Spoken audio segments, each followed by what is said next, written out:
Hello and welcome to another episode from the Real Talk and Revenue podcast. We have myself, Francesca, the accountant, and we have Jordan, the therapist, and we bring real powerful conversations around building revenue, building confidence, how the mindset works, all different discussions around to help others in business and in their personal life. So listen in, tune in, let us know what you think, ask questions along the way and we'll be sure to answer them. Enjoy. Soon as Christmas Day hits, Boxing Day, people put the trees down, don't they? I think that's ridiculous. And then... Oh, I would like to do that if I could. I'm doing it before New Year, I do. Yeah. 30th, 31st, stop putting it down.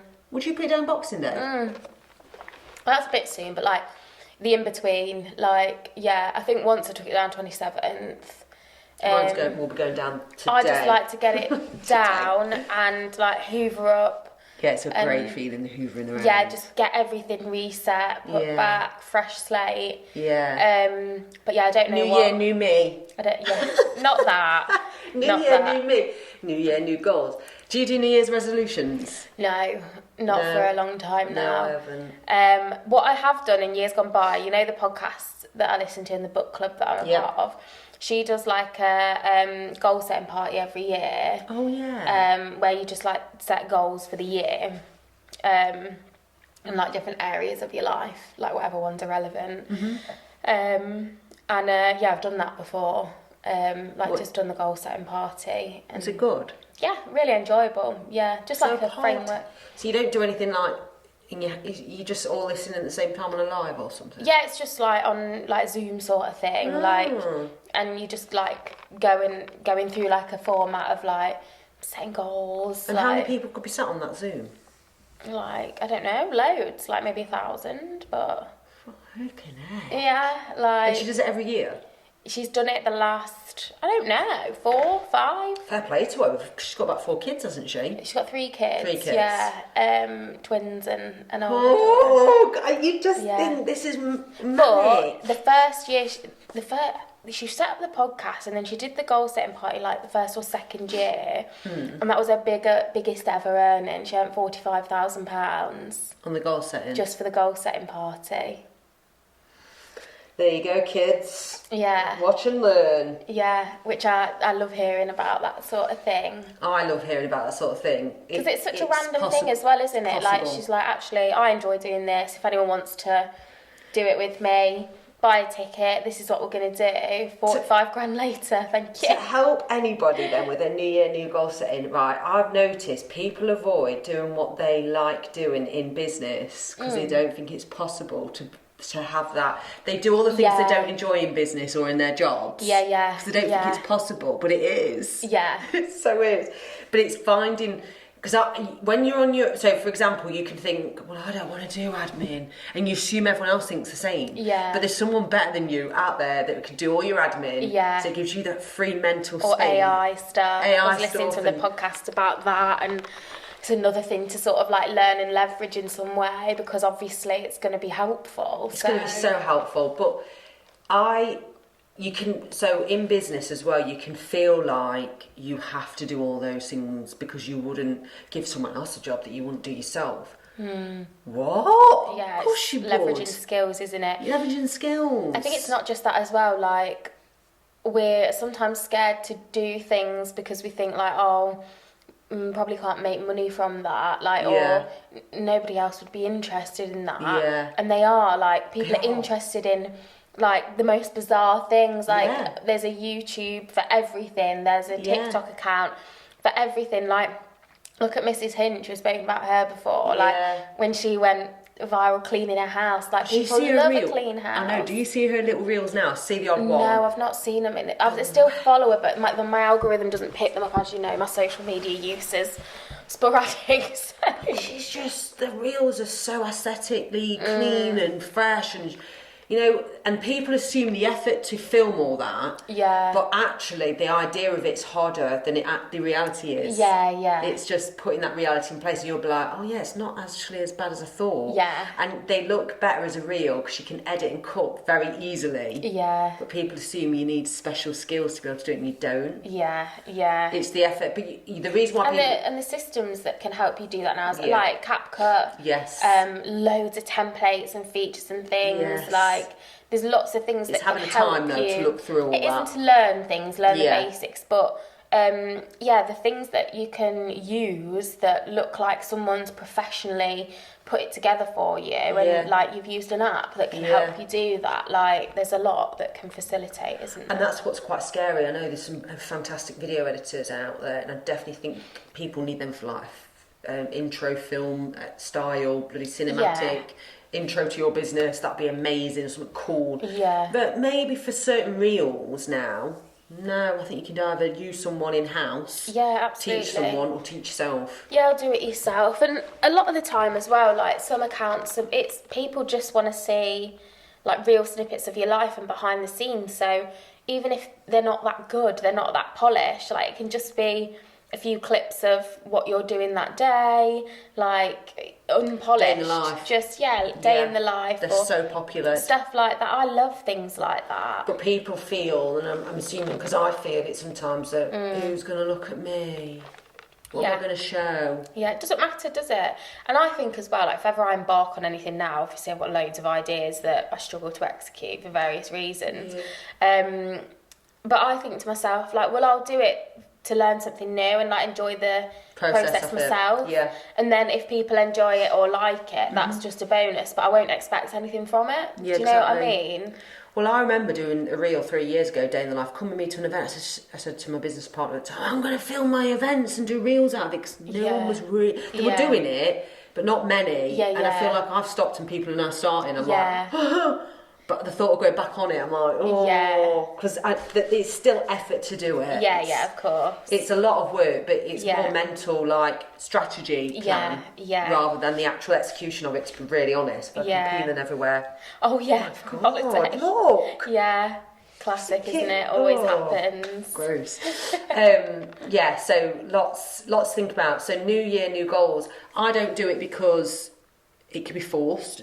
Yeah. And you should be able to do them at any time. And people will jump on the January, get fit, bandwagon. Yeah. They fall off by Feb. 100%, yeah. What's that all about, do you reckon?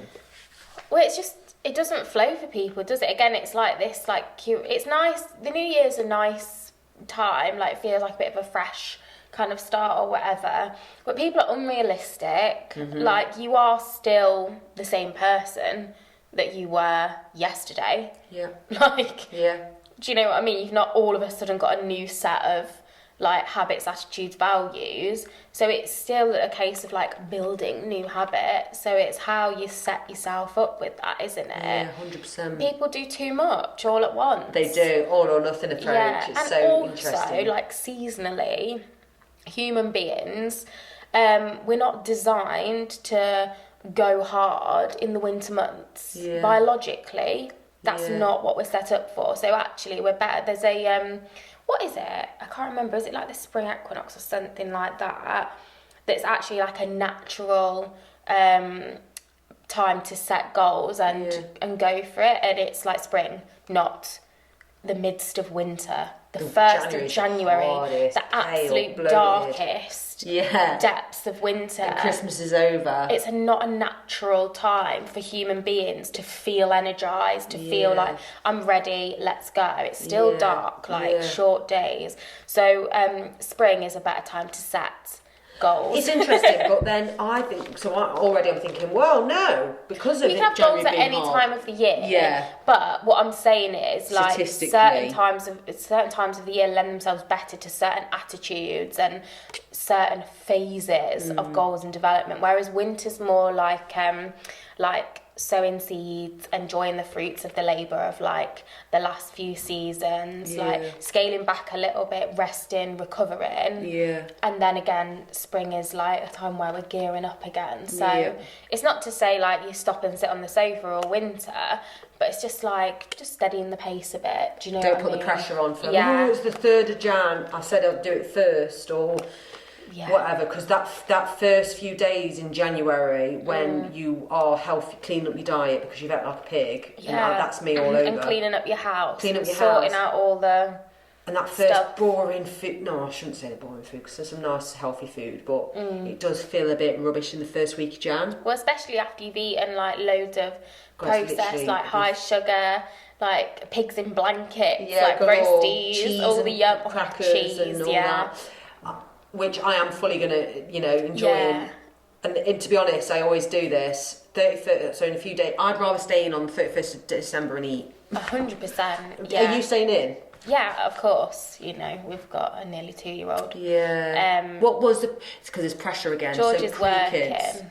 Is he? Where at? Yeah. Good question. I think Wagtail Holiday Park, maybe. Yeah. We're good. So you went back till late. Not late. I don't think it is super late, but maybe like 9. Oh, right, okay. Yeah. So what was your New Year's like prior kids? Home. Still, yeah, same. At home, yeah. There might have been like 1 or 2 years I went out and did something, maybe like that first year after a breakup and stuff like that, where I'd like arrange for my friends to go and do something. But I can't remember. Majority just at home, like takeaway at home, TV, film. Yeah, I can't remember. And then there have been ones where I've been on my own where I've done just chilled, like done the goal setting party, because that was on New Year's Eve one year. Fair play to worth doing that. Yeah, just suited myself, I would say. Not and bothered. I think most could do that and do that, and it's overrated and hanging around. I think a lot of adults feel like that, like, yeah, what is New Year, what is the point? Yeah, and you can just be around people you want to be around, that's that. Yeah. The pressure again. Yeah, my favourite is just like good food, like with people I actually like. Yeah. In a cosy, comfortable space. Yeah. Yeah. Oh my God, I wonder if other people listening go, we're so frigging boring. Maybe some people are, but like you get that anyway in daily life. Yeah, and true. other people will be like 100%. I don't know a ton of people that enjoy going out New Year's Eve, like unless somebody's like invited them to like their party, or like, do you know what I mean, like a house party or a little event, like family event. Like I know some families get together, have food, and bring the kids around and stuff like that. Yeah, definitely. But yeah. Some people will think it's boring, like other people will think that's fantastic. Yeah, I don't even know what things are out there for New Year's Eve. I like doing something in the afternoon. So last year we went to my friend's and her husband's for like an afternoon food, a couple of games. I'm really bad at games. I'm like, duh. I get fed up of games because I'm not a game sort of person, but my family are game obsessed. Like they play games for hours and hours and hours. Like that's what the family Christmases look like. And like historically we've done like Boxing Day meetups and stuff. This year we're not meeting up till January because everyone's all over the place. But it'd be like game, quiz, this, that. Quiz. And I'd always be like, can't be bothered, but obviously I'd take part, and I'd enjoy like maybe 1 or 2, and then I would just announce like, I'm out now. Like, I've got a game fatigue. I'm done. I'll watch now and nibble from the sidelines. Yeah. Like, do you know what I mean? Yeah, I like watching others play I don't mind games. watching, like chatting to like whoever else has had enough, like getting myself a little snack and whatnot. And obviously having Hallie now as well, like I often don't join in because I'm just like, I'll look after Hallie. Yeah, it's perfect excuse. Chill with Hallie and pot around with her. So I think for me as well,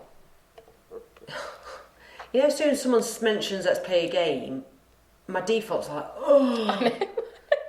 It probably says something about like our personality. It's a personality thing because I always enjoy it when I play it, and I think it's that fear of looking daft and not getting it. Yeah, probably that. Not getting it. I get that, and like all my family have learned and know how to play poker. So they'll do like poker nights as well. I've got absolutely no interest in learning the rules of a game like that, and like I don't have the interest and capacity to use my brain for that sort of thing. So they can get the adrenaline going. But again, it's like the value we place on things. And me and George were having a conversation the other day, like, I don't enjoy watching TV much. Like, I just don't like it. Not for any reason. Like, if there's something, we're watching a series, like, great. But I don't enjoy, like, George will go, like, should we watch a film? Like, no. I don't want to. Like, I've got to be really in the mood to, like... Can I just say what film I watched the other day on the flight home? Or flight home, I think. Die Hard. Oh, yeah. Oh my God, it's so old-fashioned now. When you watch it. I've never watched it before, I don't think. Have you not? No. It doesn't ring a bell when I was watching it. It's so ridiculously... And it was like, is it a Christmas film? Potentially, everyone says because that. There's a Christmas song in it, and he loves Christmas, and he does ho ho ho. And I'm like, oh yeah, it kind of is a Christmas film. But anyway, I did watch that because I was kind of like forced. In some ways, you know, it's raining and you're ill, you're forced to sit and relax and watch stuff. But it's such a waste of time in a way, I find TV watching. It is and it isn't. Like, I think part of that for me is like the waste of time, but part of it's just like, don't enjoy it. Like, I don't enjoy just sitting there unless it's something that I'm really engaged in. Like you say, you've got a good series on the go, or I know you like a bit of trash TV, like Love Island when that's on. Reality TV, I love it. So if it's something that you know, like, oh yes, I want to watch that, then I'm on, like, I'll watch it and I'm engaged with it. But, or if like, even if like, say New Year's, we were like, right, we'll get a takeaway, put film on, what film we're going to watch, lovely. But that, putting the telly on and finding something like night on night, and it's no criticism, but it doesn't energise, it doesn't light me up. No. It's not relaxing to me either. Like, it doesn't feel relaxing. Like, I don't know. So what do you do on an evening then? If we've got one. Like, if it's that late. It just...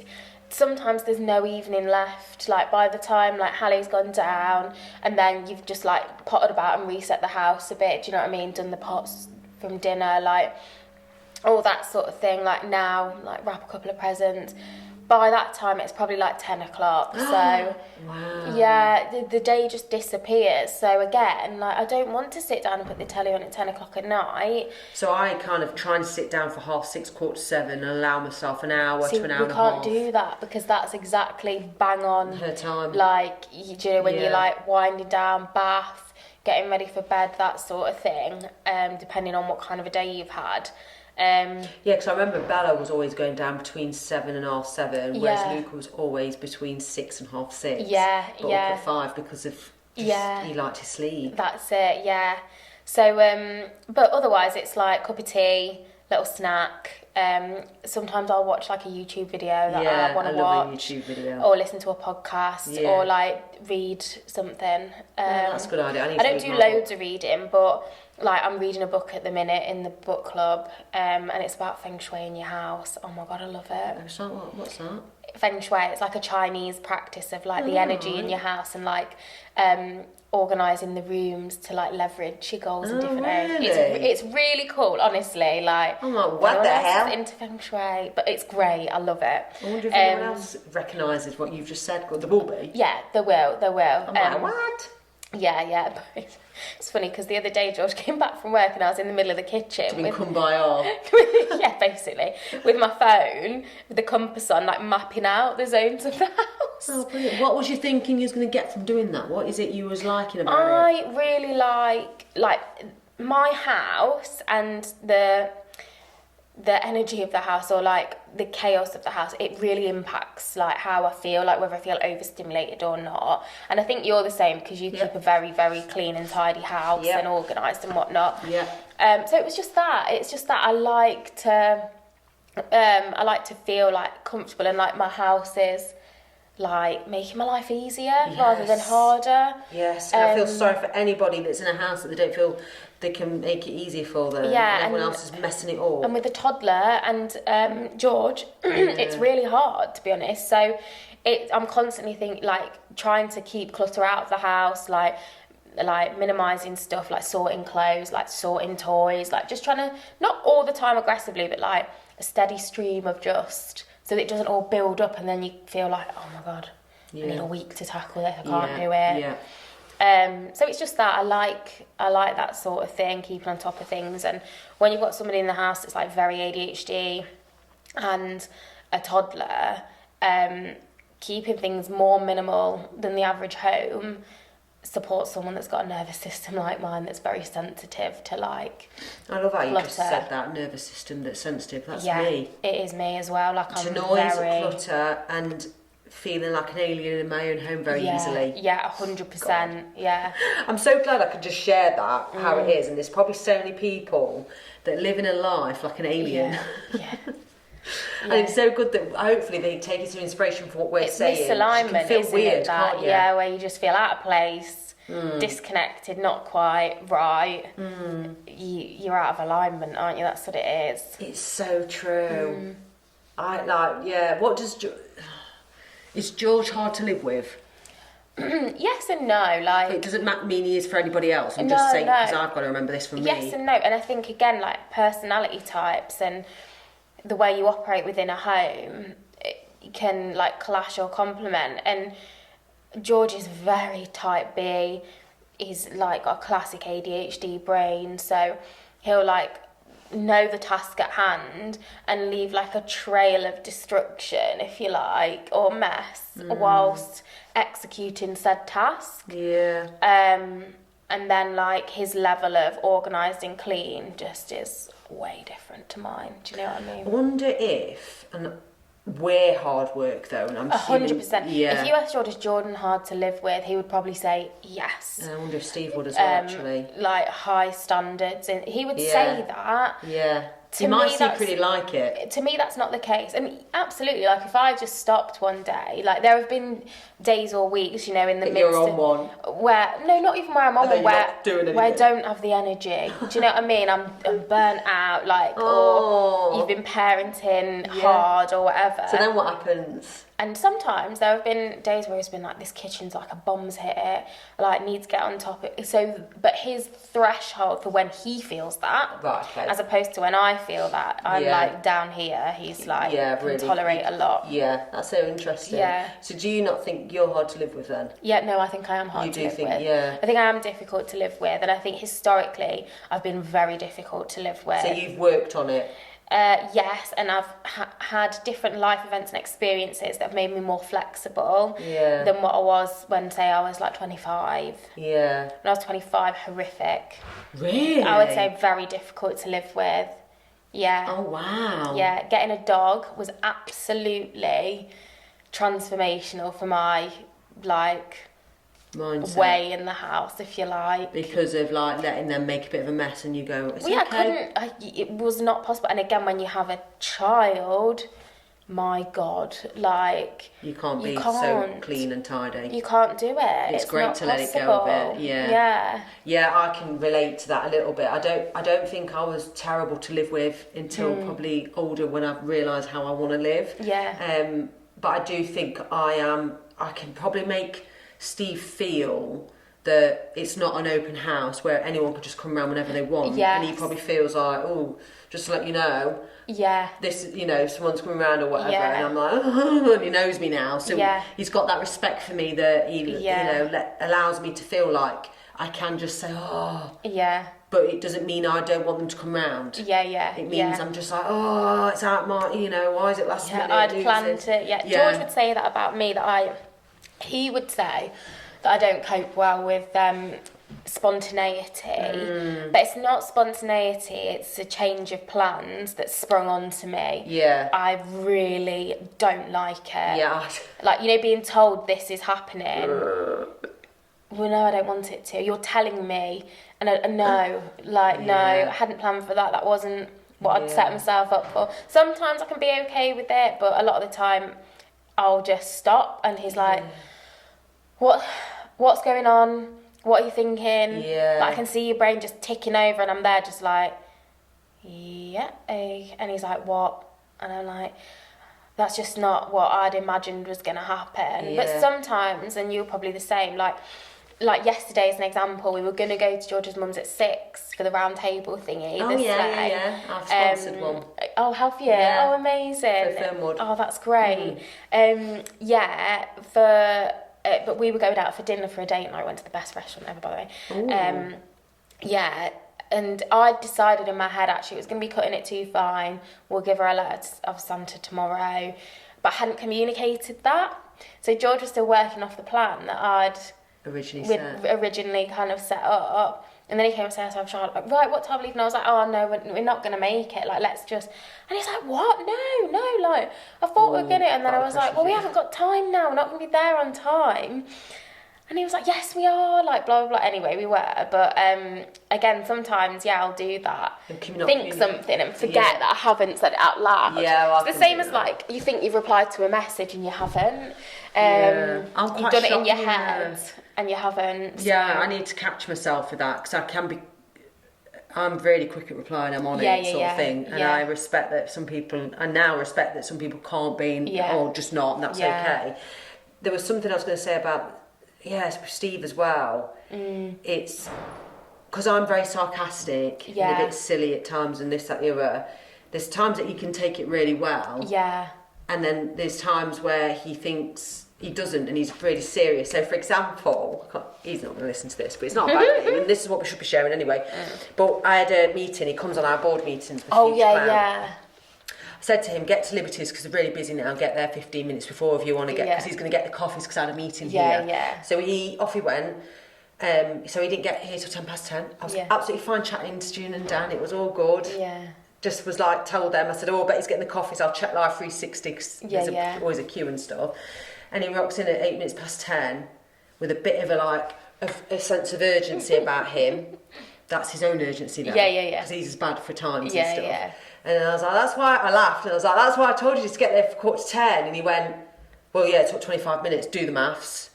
And I was like, this in front. And then I was like, yeah, but he heard that I said, well, you should have got there at 9:45. I didn't. I laughed and went.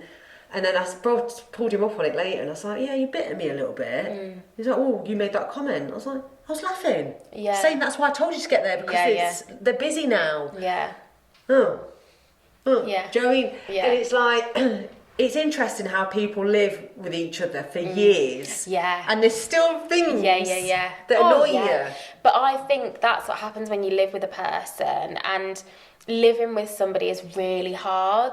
So hard. It's really difficult. Well, relationships really are hard. Yeah, they are. And living with people is hard, when you're in a relationship, because you are, you can't just think of yourself all the time. You can't do that, can you? You're always navigating, somebody else, how they're feeling, what they want to do, what their plans are. Are you in? Are you out? Who's eating today, who's not? Exactly. So it's a lot to manage, whereas, I'll often look back at when I was single, living alone, no responsibility in that sense. It's beautiful. And how easy being at home was. So you can be as selfish as you want. Watch what you want. Don't have to think about in and out of the house as I please. Eat what I want when I want. In terms of if I just want a little picky dinner. I don't need to think about what everyone else needs to eat. But obviously there are benefits of having a family and a partner. There are so many benefits that outweigh that kind of piece of living alone. Because again, some people do, and it's very lonely. Exactly. But I am a big believer though that. So me and Steve's probably the only one that I can 100% say that he's the best person I've ever lived with. Is in alignment with how clean he likes the house. I don't need to baby him. I don't need to go, have you done that? Have you done that? Have you done that? Because that suits me and my lifestyle. Some women might like that control of going, have you done this? And have you done that? Hurry up and tidy up. They like that bit of chaos and a bit of... So it's okay if you have got that lifestyle and it suits you. But it didn't suit me, but I put up with it. And it's like, why would I have done that back then? But now I'm owning who I am and what I like. I assumed no one would put up with me because of the way I like the house to look, for example. But there's so many different personality and characters out there. And that's why sometimes it is a good thing not being with someone from such a young age. Because you can learn, develop and be who you are in your 30s. So new year, new goal, new man. If I was listening saying, my partner does me head in, actually, it's not healthy, because there are I believe there's healthy arguments, but there's a lot of non-healthy, and that passive-aggressive thing we mentioned, I think it was last week, but I have to catch myself, because I don't ever want to upset people on purpose. Yeah. And you can upset people without realising it. Of course, yeah, of course. And I just need to catch myself and then go, oh, in my head it sounded different. Yeah, I'll catch yourself and also for other people to be like, oh, can you just rub my... what do you mean by that? And you can be like, oh, right, sorry if it came across like that. 100%. Yeah. And that's why, same with the team at work, if you can be vulnerable and open with them. Yeah. So me and June have some great conversations, or me and Dan do, and I'll say, I come out with stuff because of how it comes out of my brain.